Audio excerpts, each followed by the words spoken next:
નમસ્કાર વિદ્યાર્થી મિત્રો, સ્વાગત છે તમારું ફરીથી એકવાર આપણા યુટ્યુબ ચેનલ સ્ટડી વિથ જનમ શર્મા એક નવા વિડીયો સાથે. તો વિદ્યાર્થીઓ, આજે આપણે જોવાનો છે દાખલા નંબર 17, 18 અને 19.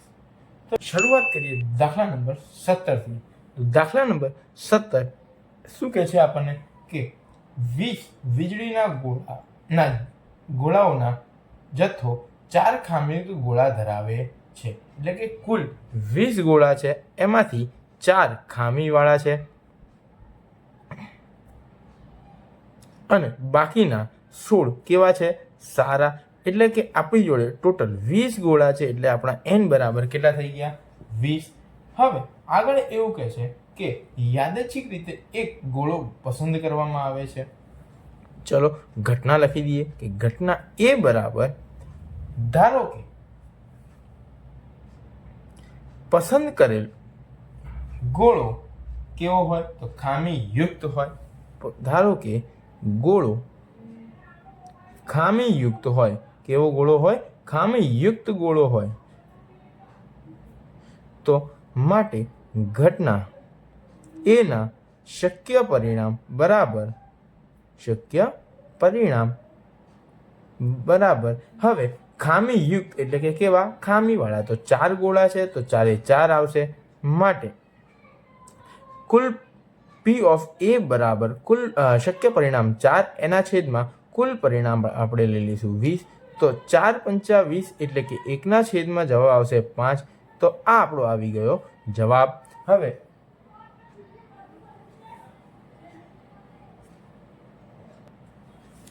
ઘટના બી. ચલો આગળ રકમ વાંચીએ. આપણે બીજો એક ગોળો યાદચ્છિક રીતે પસંદ કરવાનો છે. તો બીજામાં એવું કીધું છે કે ધારો કે પહેલામાં કાઢવામાં આવેલો ગોળો ખામીયુક્ત નથી. ખામીયુક્ત નથી એટલે કે ખામીવાળો નથી, તો સારો ગોળો છે. કેવો ગોળો છે? સારો ગોળો. તો ટોટલ કેટલા ગોળા હતા? સારા 16. તો એ 16માંથી આપણે 1 માઇનસ કરી દઈએ તો 15 થઈ ગયા. તો અને એને પાછો મૂકવામાં પણ આવતો નથી. બાકી વધેલા ગોળામાંથી હવે આપણે ફરીથી એક ગોળો પસંદ કરવાનો છે અને એવું કીધું છે કે ગોળો ખામીયુક્ત ન હોય. ખામીયુક્ત ન હોય એટલે કે કેવો હોય? સારો ગોળો હોય. હવે સારો ગોળો ધારો કે ખામી યુક્ત ન હોય. માટે ઘટના બી ના શક્ય પરિણામ બરાબર. હવે ખામીયુક્ત નથી તો સારો છે, તો સારા હવે 16ની જગ્યાએ કેટલા વધ્યા? 15. માટે P ઓફ B બરાબર 15ના છેદમાં કેટલા થઈ જશે? અહીંયા તો ટોટલ 20 છે, પણ એક સાઈડમાં કાઢી દીધો એટલે આપણે વધ્યા ટોટલ 19. તો 15ના છેદમાં 19 આ આપણો આવી ગયો જવાબ. હવે જોઈએ વિદ્યાર્થી આપણો દાખલા નંબર 18. તો દાખલા નંબર 18ની રકમ આપેલી છે કે એક ખોખામાં 1 થી 90 સુધી અંક લખેલી 90 ગોળ તકતીઓ છે. હવે આપણને 90 ગોળ તકતીઓ આપેલી છે, એટલે કે n બરાબર આપણા થઈ ગયા 90. તો હવે આગળ પસંદ કરીએ આપણે. જો ખોખામાંથી એક ગોળ તકતી યાદચ્છિક રીતે કાઢવામાં આવે છે, તો તેના પર હવે આપણે ઘટના લખવી પડશે. પહેલા તો કે ઘટના એ બરાબર, ધારો કે પસંદ કરેલ તકતી કેવી હોય? તો 2 અંકની સંખ્યા હોય. કેવા અંક? કેટલા અંકની સંખ્યા હોય? 2 અંકની સંખ્યા હોય. હવે 2 અંકની સંખ્યા હોય તો 1 થી 90 સુધીની સંખ્યામાંથી કેટલી સંખ્યા એવી છે કે જેની ઉપર 2 અંક લખેલા હોય? કેટલી સંખ્યા એવી છે કે જેની ઉપર 2 અંક લખેલા હોય? તો શક્ય પરિણામ બરાબર. તો પહેલા 1 થી 9 સાઈડમાં કાઢી લેવાના. 90માંથી 9 માઇનસ કરો તો આપણા કુલ 81 પરિણામ એવા છે કે જે 2 અંકની હોય. માટે P ઓફ A બરાબર 81ના છેદમાં 90. હવે આપણે છેદ ઉડાડી દઈએ તો 9 81 અને 9 દાન 90 એટલે આપણે છેદમાં 10 અને ઉપર 9 એટલે કે 9ના છેદમાં 10. તો આ આપણો આવી ગયો જવાબ. હવે જોઈએ ઘટના બી. ધારો કે પસંદ કરેલ સંખ્યા પૂર્ણ વર્ગ સંખ્યા હોય. કેવી સંખ્યા હોય? પૂર્ણ વર્ગ સંખ્યા હોય. એટલે કે આપણે જે તકતી ઉપાડીશું તકતીની ઉપર શું હશે? તે તકતીની ઉપર જે સંખ્યા મળશે એ પૂર્ણ વર્ગ સંખ્યા હશે. કેવી સંખ્યા હશે? પૂર્ણ વર્ગ સંખ્યા. તો ઘટના બી ના શક્ય પરિણામ આપણે જોઈ લઈએ. જેમની ઉપર પૂર્ણ વર્ગ સંખ્યા હોય તો 1 નો વર્ગ 1 થશે તો 1. બીજું 2 નો વર્ગ 4 થાય તો બીજી સંખ્યા મળી આપણને. 3 નો વર્ગ 9 થાય. એવી રીતે આપણે જોતું જવાનું. તો 8 નો વર્ગ 9 નો વર્ગ 81 થશે તો આપણો અને 10 નો વર્ગ 100 એ તો વધી ગયું. તો આપણા કુલ 9 સંખ્યાઓ એવી મળશે કે જે કેવી હોય? પૂર્ણ વર્ગ સંખ્યાઓ હોય. માટે P of B બરાબર 9/90. તો 9 દાન 90. તો ઉપર કઈ ના વધ્યું એટલે 1 અને છેદમાં વધ્યા 10. તો આ આપણો આવી ગયો જવાબ. આગળ આપણે જોઈએ કે ઘટના સી. ધારો કે પસંદ કરવામાં આવેલ તકતી 5 વડે વિભાજ્ય હોય. કેવી હોય? 5 વડે વિભાજ્ય. 5 વડે વિભાજ્ય હોય એટલે કે 5 વડે આપણે તેને ભાગી શકીએ. વિભાજ્ય એટલે કે ભાગી શકીશું. માટે ઘટના સી ના શક્ય પરિણામ બરાબર. હવે એવી કેટલી સંખ્યાઓ છે કે જેને 5 વડે ભાગી શકીશું? તો 5 નો ઘડિયો બોલતું જવાનું. તો 5 એ દાન 50 એટલે કે 10 સંખ્યાઓ તો હશે. હવે પછી તમને ના ખબર પડે તો 11 પંચા કરો, 12 પંચા કરો, 13 પંચા કરો, 14 પંચા કરો, 15 પંચા, 16 પંચા, 17 પંચા, છેલ્લે તમે 18 પંચાને 90 પહોંચશો ત્યારે તમને ખબર પડી જાય કે કુલ 18 સંખ્યાઓ એવી છે કે જેને આપણે 5 વડે ભાગી શકીશું. તો અહીંયા આપણા શક્ય પરિણામ આવશે 18. માટે P of C બરાબર 18/90. એટલે છેદ ઉડાડીશું તો પણ જવાબ આવશે 18 પંચા 90 એટલે કે 1/5. તો આ આપણો આવી ગયો જવાબ. તો વિદ્યાર્થીઓ આ દાખલા નંબર હતો 18. હવે આપણે જોઈશું દાખલા નંબર 19. દાખલા નંબર 19 ની રકમ વાંચીએ. સૌ પહેલા તો દાખલા નંબર 19 ની રકમ શું કહે છે કે એક બાળક પાસે એક એવો પાસો છે જેની ઉપર 6 સપાટીઓ છે. હવે 6 સપાટી એટલે આપણા n બરાબર થઈ ગયા. હવે કઈ કઈ સપાટી ઉપર શું લખ્યું છે જોઈ લઈએ. તો લખ્યું છે A, B, C, D, E અને A. આવી રીતે ABCD લખેલી છે. જ્યાં A 2 વખત આવે છે, B, C, D અને E 1 વખત આવે છે. ચલો આગળ. આ પાસાને 1 વખત ઉછાળવામાં આવે છે. ઉછાળી દીધો પાસાને 1 વખત એટલે 6 પરિણામ મળી ગયા. હવે લખી દઈએ ઘટના A. તો ઘટના A. ધારો કે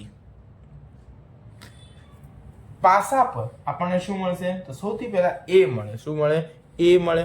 પાસા પર A મળે. માટે ઘટના A ના શક્ય પરિણામ બરાબર.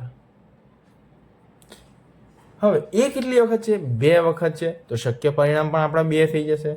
માટે P of A બરાબર 2/6. તો છેદ ઉડાડીશું. 2 તરી 6. તો ઉપર કઈ ના વધ્યું એટલે 1 અને છેદમાં 3. આગળ ઘટના B. ધારો કે પાસાને ઉછાળતા પાસા પર આપણને હવે શું મળશે? તો D મળે. શું મળે? D મળે. D મળે એના માટેની સંભાવના શું? તો ઘટના B ના શક્ય પરિણામ બરાબર. હવે D મળે તેની સંભાવના શોધવા માટે આપણે D અહીંયા કેટલી વખત છે તે તપાસવાનું. તો 1 વખત છે. તો એના શક્ય પરિણામ આપણા થયા 1. માટે P of B બરાબર 1/3. તો આ આપણો આવી ગયો જવાબ. અને એની સાથે આપણો આ દાખલા નંબર 19 થયો પૂર્ણ. વિદ્યાર્થીઓ દાખલા નંબર 20 વારંવાર પૂછાતો નથી કે તેનું એટલું બધું ઇમ્પોર્ટન્સ પણ છે નહીં. તો હવે આપણે આગળ વધતા જોઈશું દાખલા નંબર 21.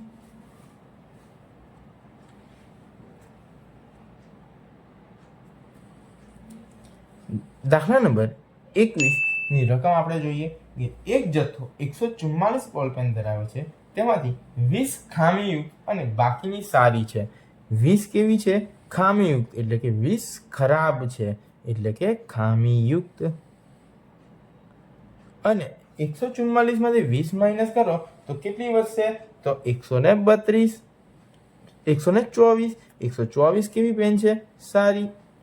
તો કુલ કેટલા થઈ ગયા આપણા? 144 પેન. તો આપણા n બરાબર 144 આવી ગયા. ચલો આગળ જઈએ. ઘટના એ, ધારો કે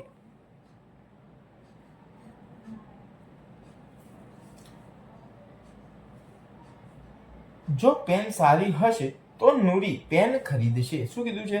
કે જો પેન સારી હશે તો નૂરી પેન ખરીદશે, પરંતુ જો તે ખામીયુક્ત હશે તો તે ખરીદશે નહીં. તો અહીં એનો મતલબ શું થયો? કે નૂરી પેન તો ખરીદે છે, પણ ક્યારે ખરીદશે? સારી હશે તો. ખરાબ હશે તો ખરીદશે નહીં.